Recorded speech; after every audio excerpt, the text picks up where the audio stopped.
No hay nada peor que un buen consejo acompañado de un mal ejemplo.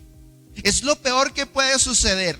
Tener palabras bonitas, pero tener una vida desastrosa. No hay nada peor que un buen consejo acompañado de un mal ejemplo.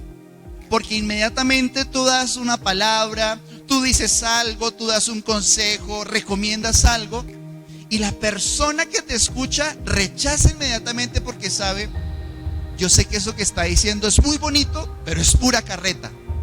Y entonces, ¿qué es lo tremendo? Que no solo se devalúa uno como persona, sino que se devalúan los principios, se devalúan las palabras, porque no nos guiamos por lo que bien se dice, sino por lo mal que vemos en otras personas.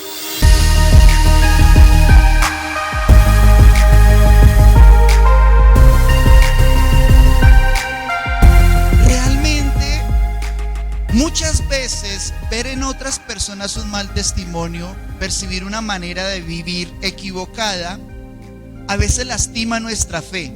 Yo le doy muchas gracias a Dios porque recién empezando mi vida cristiana, eso fue una cuestión de semanas, eso fue una cuestión de días, muy pronto empezando en mi caminar, pude descubrir los errores de mis pastores, pude ver fallas en mis líderes, en las personas de la iglesia que yo admiraba. Le doy muchas gracias a Dios porque haber visto eso me recuerda no solo que son seres humanos, sino que son seres hermanos, que como lo hemos venido hablando consistentemente en este estudio de Romanos, nuestro papel no es juzgar, nuestro papel es, como lo vamos a ver hoy, ser ejemplo sin obligar a las demás personas a que tengan que ser como nosotros. Pero yo aprendí un principio que me bendijo mucho, y es nunca permitir que la poca fe de otras personas lastimara mi propia fe. Si vienen 1000 personas a la iglesia, uy no, yo voy, porque eso está bueno, algo está pasando, algo bueno pasa. Pero si hay una sola persona, ay no, eso yo siento que aquí como que no sé, no, algo pasa, no se mueve, no hay. Y entonces a veces uno permite que la poca fe de otras personas lesione la fe que uno tiene.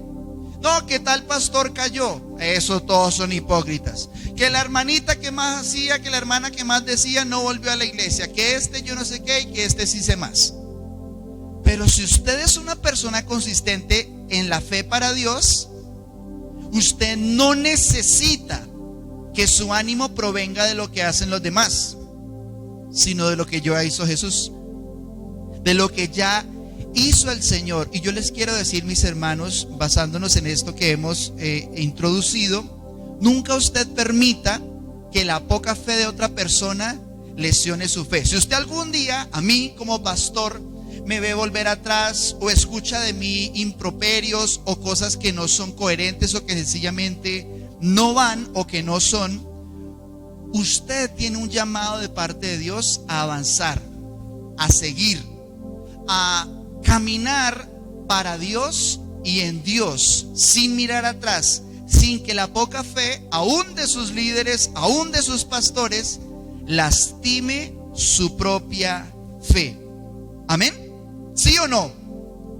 Entonces, el Señor nos enseñó a poner nuestra mirada en Él, a poner nuestros ojos en Jesús. Pero vamos a ver ahora sí, en Romanos 2, verso 17 hasta el verso 24, que dicen así: He aquí, tú tienes el sobrenombre de judío y te apoyas en la ley y te glorías en Dios y conoces su voluntad, e instruido por la ley apruebas lo mejor y confías en que eres guía de los ciegos, luz de los que están en tinieblas, instructor de los indoctos, maestro de niños, que tienes en la ley la forma de la ciencia y de la verdad.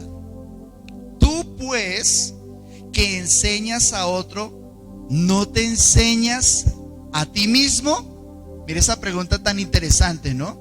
habla de la condición humana, habla del propósito mismo de la religión y desnuda el corazón, desnuda la condición humana. Pero aquí va todavía más profundo, ¿no? Parece que esta vez ya no es, oh romanos, quiero ir a verlos, sino que aquí es tú dices unas cosas, pero haces otras. Y pregunta, ¿tú pues que enseñas a otro, no te enseñas a ti mismo? ¿Tú que predicas que no se ha de hurtar, hurtas? ¿Tú que dices que no se ha de adulterar, adulteras? ¿Tú que abominas de los ídolos, cometes sacrilegio? ¿Tú que te jactas de la ley, con infracción de la ley deshonras a Dios?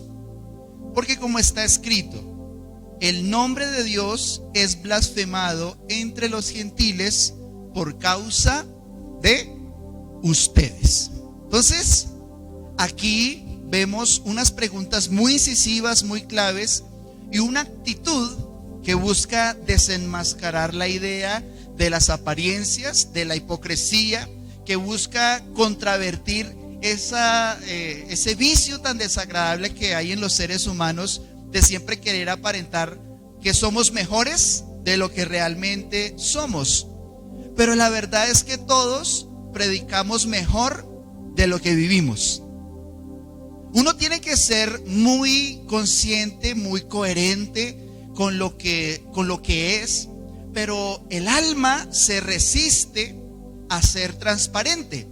Por eso siempre nos peinamos, por eso siempre somos amables con gente que nos cae mal.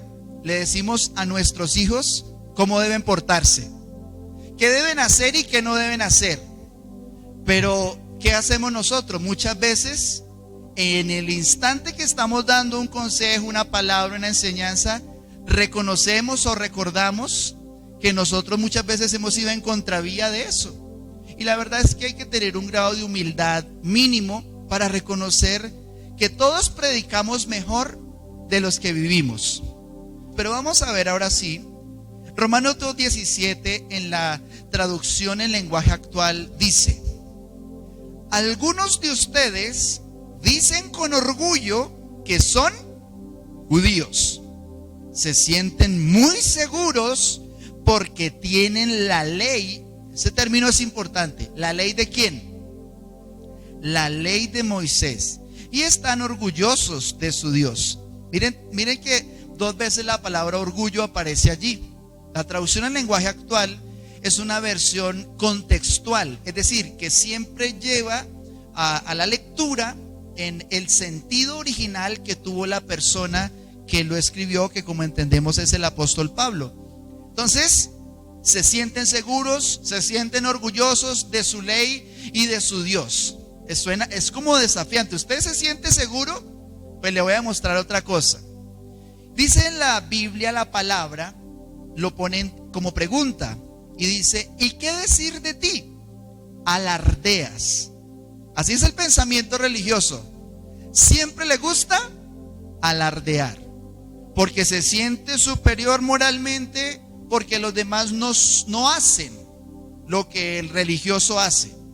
Entonces esa tendencia tan desafortunada de juzgar a los demás, de ponernos por encima de los demás, de pelar chapa de cosas que a veces no tienen sentido. Pero ese alarde, dice, alardeas de judío, confías en la ley, y una vez más dice, estás orgulloso de Dios. En la Nueva Traducción Viviente dice: tú que te llamas judío, confías en la ley de Dios y te jactas de tu relación especial con Dios. La verdad es que podría parecer que ser judío realmente es es una razón suficiente para uno jactarse espiritualmente.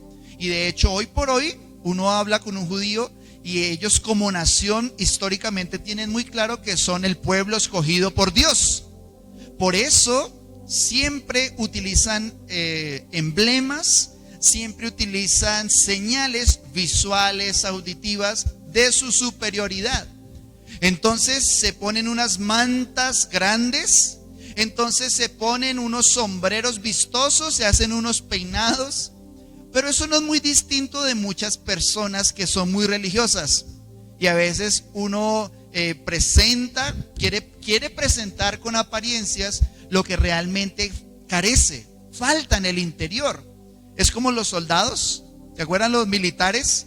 Cuando llegan los oficiales y tienen un montón de estafetas y tienen un montón de pepitas y cositas y estrellitas y por todo lado. ¿Para qué? Para que cuando la persona le vea el puro emblema diga, uy, este es un comandante, este es un general, este tiene 3 soles, este no es una persona cualquiera. Y en las Fuerzas Armadas, en las fuerzas militares que tienen una estructura de autoridad jerárquica clara y definida, eso es muy importante, es un irrespeto faltarle a la autoridad, tanto así que un oficial puede mandar al calabozo, disciplinar con lagartijas, etcétera, si alguien es irreverente con la persona que está en autoridad. Desafortunadamente, a veces eso cunde erróneamente en la iglesia o en un ambiente religioso. Entonces el que tiene su manto más brillante, su sotana más llevada por el viento, el que tiene el archirrepresentación de yo no sé qué cosa, ¿sí? Por eso hay personas que se hacen llamar apóstoles y ya no falta sino que sean querubines y que sean es tan tremendo ese sentido que Jesús dijo, mire, al final de los tiempos van a haber falsos cristos. Una cosa es ser un falso maestro, que alguien enseñe mentiras que no están en la escritura. Pero otra cosa es decir, mire, yo soy Cristo. Eso ya es mucho más delicado. O sea, que una persona diga, mire, yo vine por segunda vez. Esta es mi segunda vez. La primera fue hace casi 2000 años.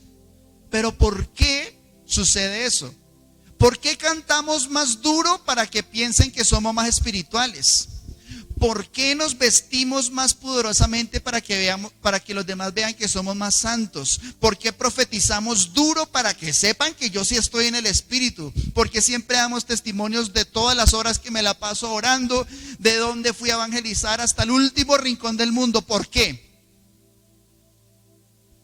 Porque nos gusta muchas veces predicar mejor de lo que realmente vivimos. Sin embargo, el legalismo, la hipocresía y la religión van estrechamente ligadas. Y la Biblia nos da consistentemente testimonio de eso. Estamos hablando aquí de la ley. Y la ley demandaba una perfección en todo sentido. Por eso una persona que tiene un pensamiento de ley, que tiene un pensamiento legalista, siempre se exige mucho y siempre le exige demasiado a los demás. El problema es que eso favorece las apariencias, eso favorece la hipocresía. Y el último lugar donde debería haber hipocresía es la iglesia. Pero desafortunadamente muchas veces, históricamente ha sido el primer lugar para aparentar.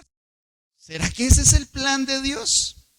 De ninguna manera lo podemos ver claramente que el Señor se preocupa, o más bien se ocupa en traernos a vivir de corazón para Dios. Mire lo que dijo Santiago, lo que dice la carta de Santiago, en el capítulo 1, en el verso 27, lo vamos a leer en la Nueva Versión Internacional. Dice así: la religión pura y sin mancha delante de nuestro Padre es esta. Lo que usted va a escuchar aparece en la Biblia respondiendo a la pregunta, bueno, ¿y cuál es la religión que Dios aprueba? ¿Serán los adventistas? ¿Serán los católicos? ¿Serán los evangélicos? ¿Serán los reformados? ¿Quién será el ganador del premio de conseguir el favor de Dios y la salvación? Santiago dice, atender a los huérfanos y ayudar a las viudas en sus aflicciones y conservarse limpio de la corrupción del mundo. Entonces, no es una denominación, no es una vestimenta, no es un ritual lo que hace que nosotros estemos limpios delante del Señor, seamos justos delante de Él, estemos cumpliendo a cabalidad su propósito. Esto que vamos a leer, solo para recordarlo, está en el Antiguo Testamento. Lo que vamos a leer a continuación es uno de los capítulos más amargos y crudos de la Biblia. Y miren que hay bastantes capítulos que son fuertes, que son extremos, porque desnudan el corazón, desnudan la miseria humana. Pero esto que vamos a leer es un punto máximo en el que Dios se hartó. Pero pastor, usted la pasa diciendo que Dios es paciente. Sí, pero Jesús mismo fue duro con los religiosos. A la persona que más le gustó desafiar la religión fue a Jesús. Usted se pone a leer los evangelios, el Nuevo Testamento, cuando habla Jesús, les decía hipócritas, sepulcros blanqueados. ¿Y cómo trataba a las prostitutas? Vete en paz.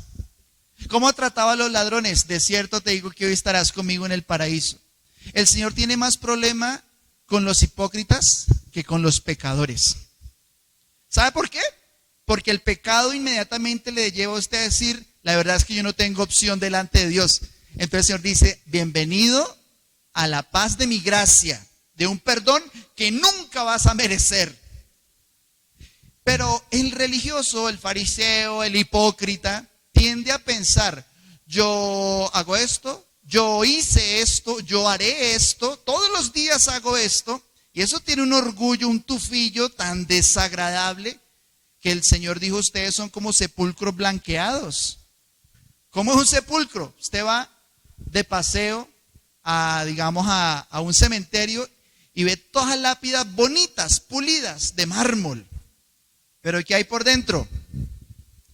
Puros huesos, pura podredumbre. Y Isaías capítulo 1 nos revela un pensamiento muy fuerte que tuvo Dios. Léase todo el capítulo 1, solo vamos a extraer unos versículos que dicen así. Dice el Señor, ¿para qué me sirve, dice Jehová, la multitud de sus sacrificios? Hastiado estoy de holocaustos de carneros y de cebo de animales gordos. No quiero sangre de bueyes, ni de ovejas, ni de machos cabríos. ¿Quién demanda esto de sus manos? Cuando vienen a presentarse de mí para hollar mis atrios, no me traigan más vana ofrenda. El incienso me es abominación. Luna nueva y día de reposo, el convocar asambleas. Mire lo que dice Dios, no lo puedo sufrir. Son iniquidad sus fiestas solemnes, sus lunas nuevas y sus fiestas solemnes las tiene aborrecidas mi alma, me son gravosas, cansado estoy de soportarlas. Cuando extiendan sus manos, yo esconderé de ustedes mis ojos. Asimismo, cuando multipliquen la oración, yo no oiré. Llenas están de sangre sus manos. Oye, a mí me da, siempre que lo leo, a mí me da escalofrío por dentro, porque imagínense a Dios, no. Aquí no me venga a orar. Para mí eso es terrible. O sea que yo, papito Dios, no. Esa idea es tremenda. Señor, vengo a pedir perdón. No, lágrimas de cocodrilo, aquí no. Y yo siempre pongo este ejemplo. ¿Qué pensaría el apóstol Pedro si fuera las fiestas de San Pedro? ¿Qué pensaría el apóstol Juan si lo invitaran? Apóstol Juan, corte usted la banderita para darle inicio a las fiestas de San Juan. ¿Usted se imagina qué pensaría la Virgen María en las fiestas que se hacen en honor a la Virgen del Carmen, que ya casi son? Vamos a celebrar. ¿Y usted se imagina qué pensaría Jesús de la manera en que celebramos el día de su nacimiento? O sea, la hipocresía es algo que el Señor, yo eso no lo puedo sufrir. Dice, son iniquidad sus fiestas solemnes, las tiene aborrecidas mi alma, me son gravosas. Imagínese a Dios diciendo, estoy cansado de soportar tanta ritualidad vacía. Estoy cansado de soportar largas procesiones. Estoy cansado de soportar que ustedes dicen que honran a Dios, pero todo lo que hacen aún dentro de sus fiestas religiosas las tiene aborrecidas mi alma, no las quiero soportar, voy a esconder mi rostro y lo peor para mí es la oración, ni siquiera la voy a escuchar. ¿Por qué? En la última expresión dice, llenas están de sangre sus manos. Es muy tremendo porque la Biblia da testimonio de que esa actitud del pueblo de Israel, del ser humano que tiende a la hipocresía, que tiende a las apariencias, eso hizo cesar todo ritual, toda práctica ritual cesó.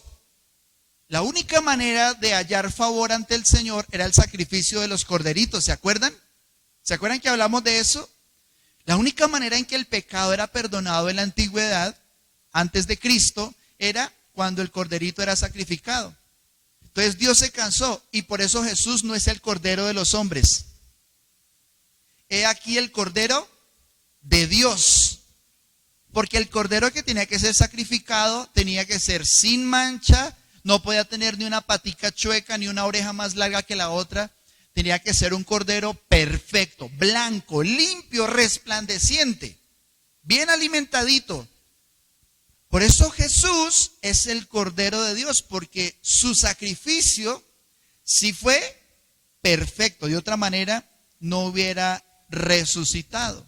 Pero cualquier sacrificio humano es como cuando el hombre sin Cristo va a orar y dice el Señor, no. Sus manos están llenas de sangre de otros. Pero si usted está bajo la gracia de Dios, con su sangre, con la sangre de Cristo, usted levanta sus manos y la sangre que se ve es la de Jesús. Y dice, así sí, este es mi Hijo amado, yo esa sangre la conozco. Esa sangre yo la conozco y es justa. Y está sobre ti, entonces sobre ti hay justicia. Por eso es superior la sangre de Cristo que se derramó en el nuevo pacto a la sangre de los corderos que quitaba el pecado por poco tiempo. Pero Jesucristo lo hizo una sola vez y para siempre.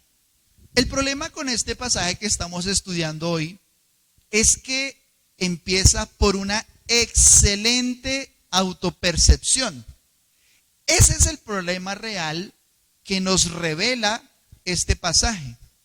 ¿Qué es una excelente autopercepción?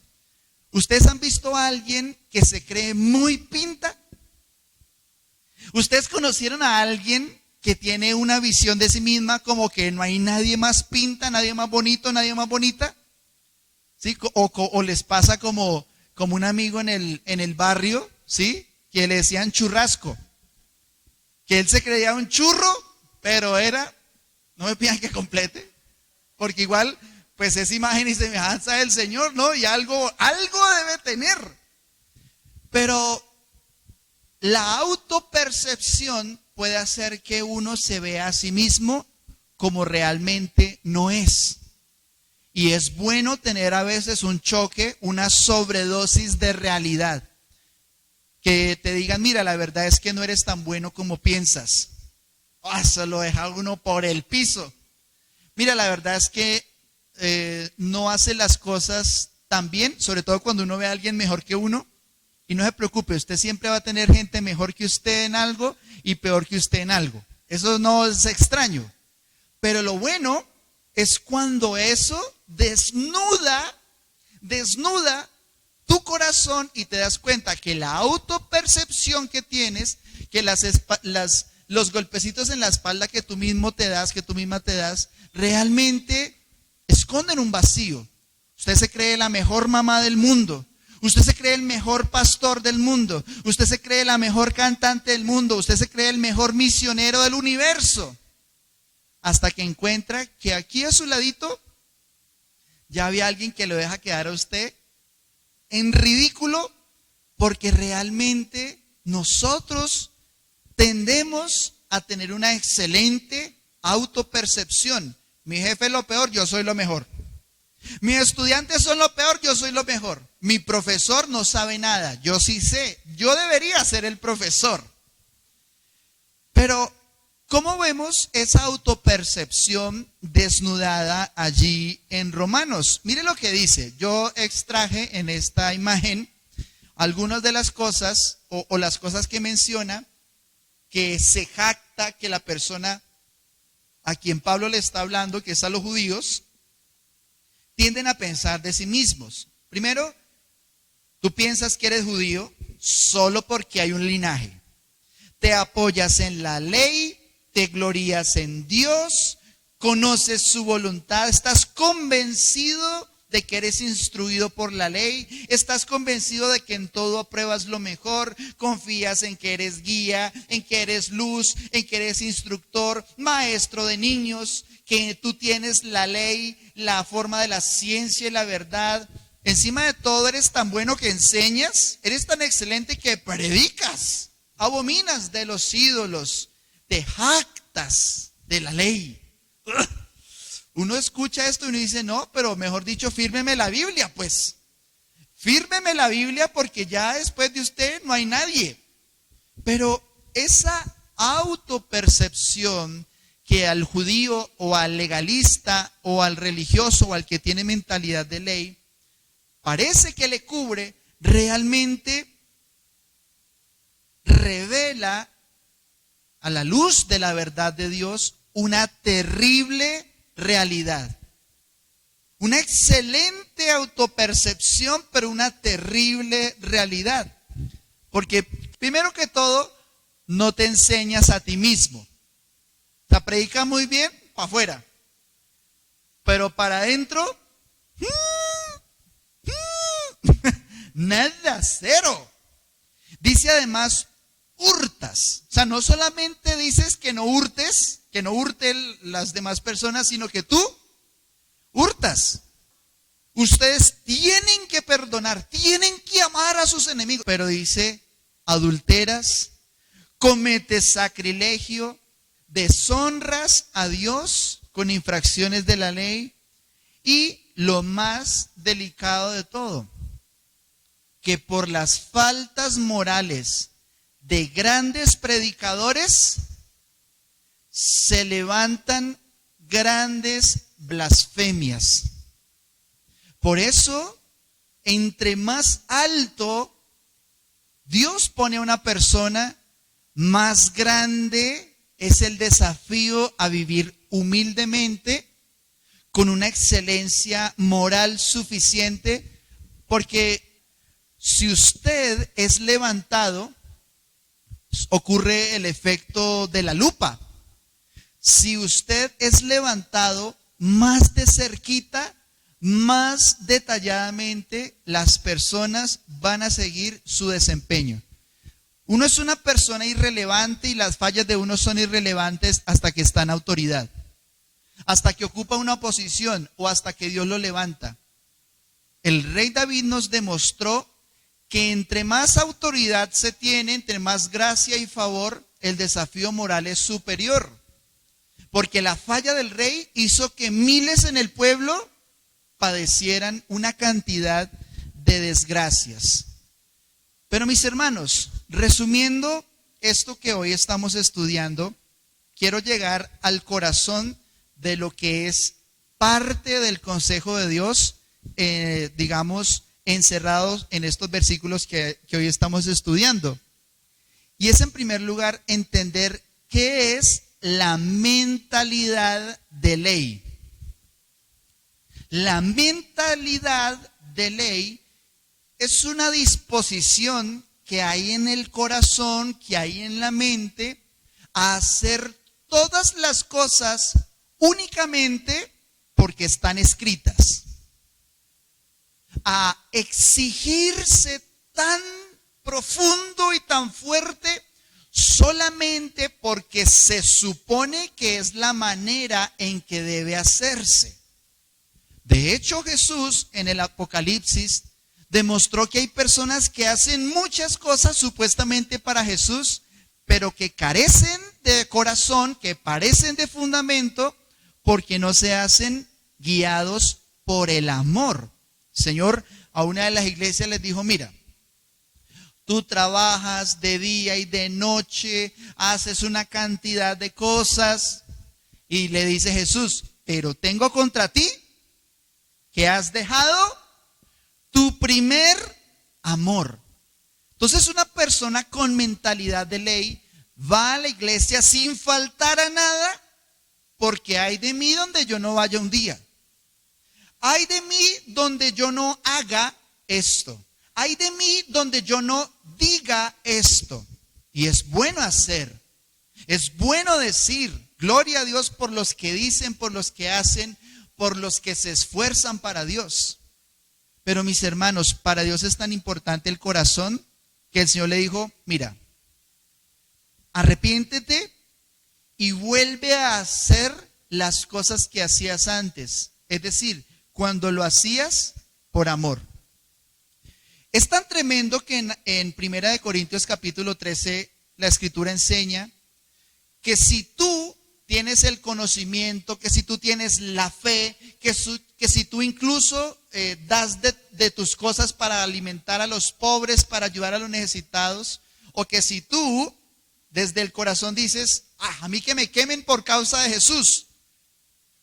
Dice ese pasaje de 1 Corintios 13, en los versículos 1 al 4, dice: nada soy, de nada me vale, de nada me sirve. Entonces, mis hermanos, la mentalidad de ley exige y demanda tanto que termina favoreciendo la hipocresía. Si usted se vuelve una persona legalista con mentalidad de ley, usted ya parece Moisés, no le falta sino la barba pues y la túnica. Si usted desarrolla una mentalidad de ley y de hay que cumplirlo porque hay que cumplirlo, además de que la Escritura dice la letra mata, eso lo vamos a ver más adelante. La mentalidad de ley, realmente el problema es que favorece la hipocresía. Porque como hablábamos al principio, la hipocresía significa decir o hacer cosas que no se sienten o que uno no aprueba en el interior. Entonces, la mentalidad de ley exige demasiado para hacer muy poco y despierta en los demás una angustia, una preocupación por tener que ser correcto, porque tener que ser perfecto. Y lo peor es que utilizan versículos aún del Nuevo Testamento con tal de que las otras personas también tengan una mentalidad de ley. Y ese no es el plan de Dios. Ese nunca ha sido el propósito de Dios. Expresiones como no peque más son bonitas, son buenos consejos. Pero cuando eso se convierte en una obsesión por la santidad, en una idolatría por la santidad, se convierte muy rápidamente en una tendencia fariseica. La palabra fariseo, estúdienla, búsquenla, no le voy a decir. La palabra fariseo, que significa algo así como apartado del mal, ultrasanto en otras palabras, ¿sí? Somos la secta más pura, decía el apóstol Pablo. Yo soy fariseo de fariseos, el más puro entre los puros. Y dice, todo eso lo boté, lo consideré basura. Es como si el militar se parara con todas sus estafetas y con todos sus soles y sus lunas y sus estrellas y sus banderas, todos los cursos. Aquí estoy, Dios, soy guerrero. ¿Qué puedo hacer para servirte? Y lo primero es, quítese ese uniforme. Espera. Oh Señor, soy un superhéroe, soy una superheroína. ¿Cómo te puedo servir? Primero que todo, renuncia a todos tus poderes. No fue lo que le hizo pues al joven rico. Aquí estoy, soy bueno y tengo lo que... Mire, ustedes me necesitan. Yo tengo la plata para que el evangelio llegue a todo el mundo. La iglesia me necesita a mí. Y le dice el Señor, espérame un momento. Vende todo lo que tienes, dalo a los pobres y ahí sí vienes y me sigues, para que te des cuenta que la iglesia no te necesita a ti. Tú eres el que necesita a la iglesia. Tú eres el que necesita a Jesús. Entonces, la mentalidad de ley favorece también las apariencias, los buenos modos. Entonces el que más duro predica y el que más bravo se pone y el que más hace y el que más se jacta es el más espiritual. Y eso produce en los demás una necesidad de no desencajar. Entonces, en vez de venir transparentes, expuestos, desnudos ante Dios, reconociendo que solo es su gracia, que solo es su amor lo que nos levantó, a veces percibimos en muchos hermanos una mentalidad de ley muy desafortunada. Pero en la medida en que usted va madurando en Cristo, en la medida que usted se adentra en el propósito de las Escrituras, usted va desarrollando una mentalidad de gracia. Cuando usted conoce a Jesús, cuando usted conoce al que pagó la deuda que usted no podía pagar, cuando en usted se cumple la parábola y cuando usted se cumple el consejo de Dios una vez que fueron a cenar, dice que un rico hizo una cena tremenda, un banquete pues. Y el rico hizo el banquete y la mesa estaba allí. Y entonces los apóstoles, no, yo me hago aquí al pie de la cabecera, yo me hago aquí al lado y yo me siento en los lugares donde hay la mejor luz, lo más prominente, yo me siento y yo hago aquí al lado de Jesús, a la diestra de Jesús, o por mal que me vaya al menos al pie del que hizo el banquete. Y empieza Jesús su discurso allí diciéndoles, mire, cuando ustedes hagan banquete y hagan fiesta, no se hagan en los lugares más prominentes, dijo Jesús. Háganse atrás. No, porque resulta que si ustedes se hacen adelante, tal vez el dueño dice, no, venga, ¿usted qué hace aquí, mijo? Hágase allá, que es que hay alguien más importante que usted. Y quedan vergüenza. ¡Qué oso, pues! Dice Jesús algo que es muy sabio. Más bien hágase usted atrás. ¿Sí? No en la iglesia, en ese banquete. ¿Sí? Porque atrás se hacen los carnales, ¿no? ¿Amén? ¿Sí? Pero dice, más bien hágase atrás, ¿para qué? Para que el dueño del banquete dice, oiga, ¿usted qué hace allá? No, mi hermano, mi hermana, venga, siéntese aquí porque usted me ha invitado especial. Y dice, y entonces será exaltado delante de los demás. Ese es Jesús. Rechazado por los hombres, crucificado de la manera más vil, pero la piedra que rechazaron los edificadores vino a ser cabeza del ángulo. Y el que fue humillado hasta lo extremo fue levantado a lo sumo. Eso es ser cristiano. Imitar a Jesús, parecerse a Él. Entender, como dijo el Señor en esa oportunidad, en esa misma cena, les dijo, mire, no le hagan banquetes a los que pueden hacerles a ustedes algo de vuelta, sino que cuando hagan banquete, llamen a los cojos, a los mancos, a los ciegos, a los pobres.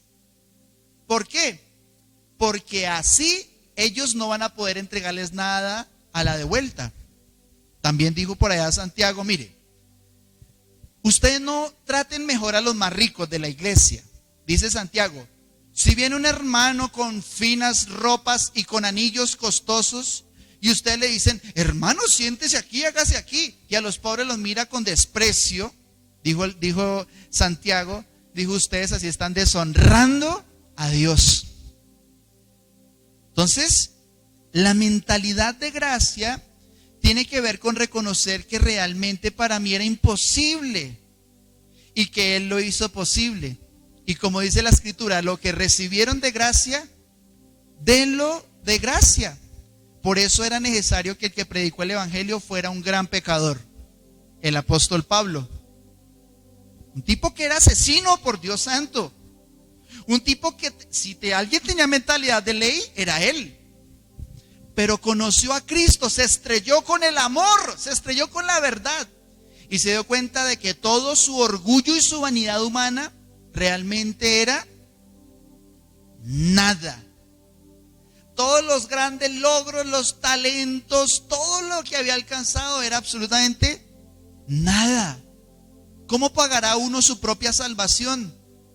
Nunca, nadie, en ningún lugar podrá hacerlo, a menos que la sangre del Cordero limpio y sin mancha esté sobre él. La ley mata al mejor de nosotros, pero la gracia salva aún al peor de nosotros. Jesús le dijo a los fariseos: las prostitutas y los ladrones van delante de ustedes al reino de los cielos. ¿Por ser prostitutas? ¿Por ser ladrones? No, sino porque su mentalidad ya está lista para recibir la gracia. Porque la prostituta y el ladrón saben que no lo merecen, no necesitan fingir, ya lo saben. Pero el fariseo dice: gracias Dios porque yo no soy como este, gracias Dios porque yo no soy como esta. ¿Sí? Mentalidad de gracia tiene que ver con que Él nos lavó. Primera de Corintios 6, del 9 al 11. Dice así el apóstol Pablo: ¿no saben que los injustos no heredarán el reino de Dios? Diga conmigo por favor: los injustos no heredarán el reino de Dios. Pero dice: no erréis, ni los fornicarios, ni los idólatras, ni los adúlteros, ni los afeminados, ni los que se echan con varones, ni los ladrones, ni los avaros, ni los borrachos, ni los maldicientes, ni los estafadores heredarán el reino de Dios. Eso es tremendo. Ninguna de esas personas tiene la más mínima posibilidad. Lo triste es que la mentalidad de ley predica hasta ahí. La mentalidad de ley llega ahí pone punto final. El problema es que es punto seguido. Porque mire lo que dijo el apóstol Pablo: y esto eran algunos de ustedes. Es muy tremendo. Es muy tremendo, pero es tan desastroso, pero es maravilloso. Eso eran algunos de ustedes, dice. Eso eran ustedes, algunos de ustedes. Y él es tan sinvergüenza, o también tiene la conciencia tan limpia por la sangre, que no dijo: eso éramos nosotros. ¿Sí? Le dijo: eso eran ustedes. Todavía le quedaba algo por allá a Pablo, ¿no? Eso eran ustedes. Y no se acuerda que usted también era una más de una cosita por allí. Pero dice: y esto eran algunos. Oiga lo que significa mentalidad de gracia. Esto eran, o sea, más de uno era afeminado en Corinto, más de uno era borracho en Corinto, más de uno era maldiciente, más de uno era injusto, fornicario, idólatra. Evidentemente, si estaba en Corinto, que era como una ciudad portuaria, donde pasaban todo el comercio y la prostitución y la idolatría, eso era una cosa abrumadora. Léase la carta a los Corintios y se va a dar cuenta de las joyitas. Sin embargo, présteme mucha atención, porque si usted se deja llenar de estas palabras, usted y yo vamos a crecer un poquito más en la mentalidad de gracia. Dice así: esto eran algunos, mas ya han sido lavados, ya han sido santificados, ya han sido justificados. Porque se portaron bien, porque se arrepintieron de todos y cada uno de sus faltas, porque le pagaron a Dios con buenas obras.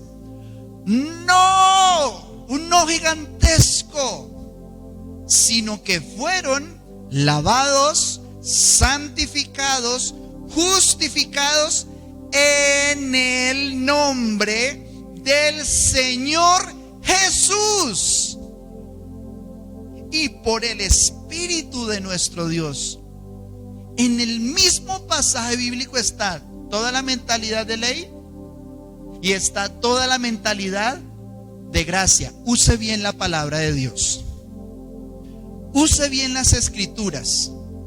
créalas correctamente, abunde en ellas, extrayendo lo más hermoso de las Escrituras, Jesús.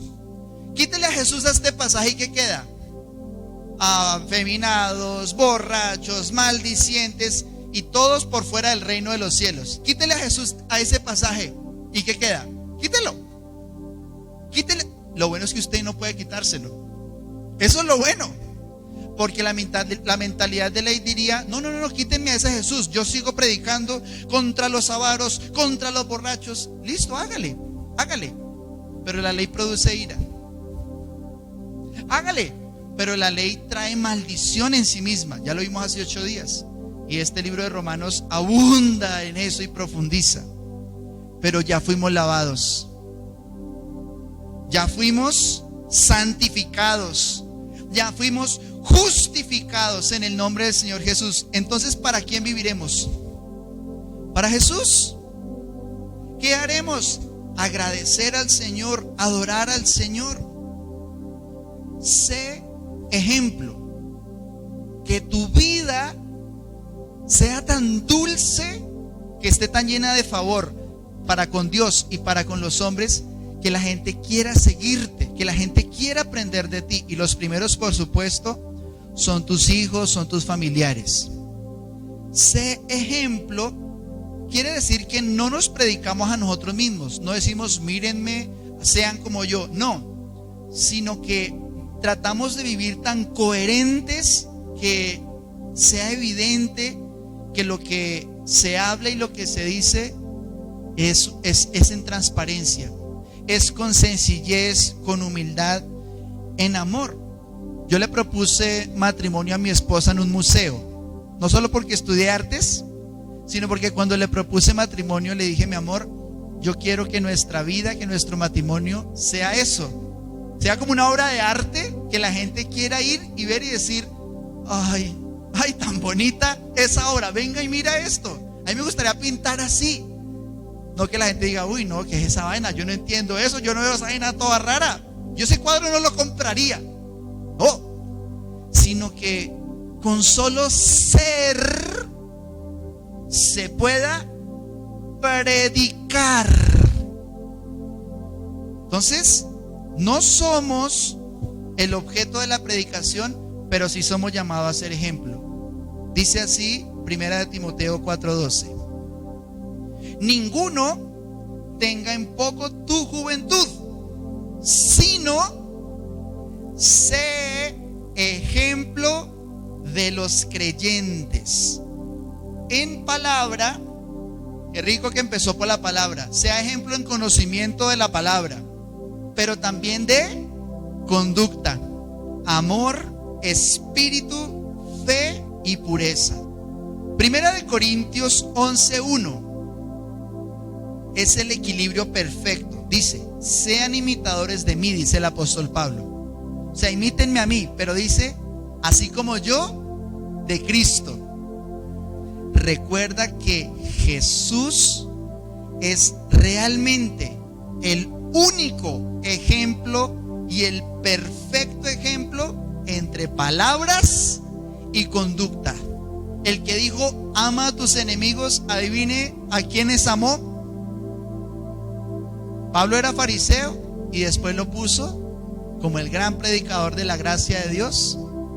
Entonces, mis hermanos, la invitación es: sé ejemplo, enséñate a ti mismo. No le pase como en Romanos que estamos estudiando. Dices que no adultere nadie, pero tú adulteras. No, sino que predicamos a Jesús, creemos en el Señor, somos lavados ya, somos justificados ya, porque su sangre, la sangre perfecta del Cordero está sobre nosotros. Y eso nos impulsa a ser de bendición, a ser un ejemplo. Pero siempre recordaremos que solo Jesús es el ejemplo perfecto entre lo que se dice y lo que se hace. Amén.